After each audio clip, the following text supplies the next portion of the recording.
Šesti po redu sajam naoružanja i vojne opreme Partner 2013 promoviše Srbiju kao respektabilnog proizvođača oružja, a Blic predstavlja neke od aduta srpske vojne industrije za izvoz, među kojima prednjače višenamensko oklopno vozilo Lazar 2, samohodno artiljerijsko oruđe Nora B-52, kao i samohodni raketni sistem Alas.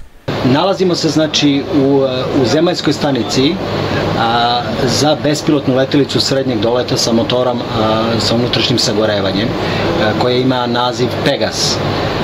Ovo je kabina koja je, da kažem, opremljena računarskom opremom i u njoj se nalaze, da kažem, 3 radna mesta. Lazar 2 unapređena verzija istoimenog višenamenskog oklopnog vozila koji prima 9 vojnika i tročlanu posadu, balistički zaštićen od puščanog i mitraljeskog zrna, poseduje protivminsku zaštitu i ima ugrađen run flat sistem koji mu omogućava kretanje 50 km nakon što su mu gume pogođene.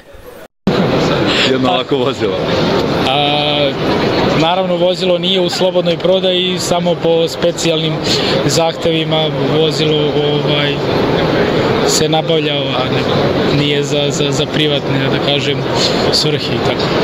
Nora B-52, samohodno artiljerijsko oruđe kalibra 155 mm, ima pogon na 8 točkova, poseduje poslednju generaciju navigacionog sistema za upravljanje vatrom koji omogućava delovanje u roku od 1 minuta. Domet mu je do 56 km.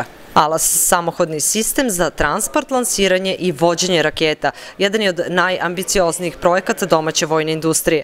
Ovo je višenamensko oružje dometa do čak 60 km s principom vođenja rakete bez vizualnog kontakta sa ciljem. Ima izuzetan nivo preciznosti, zahvaljujući ugradnji infracrvene glave za samo navođenje.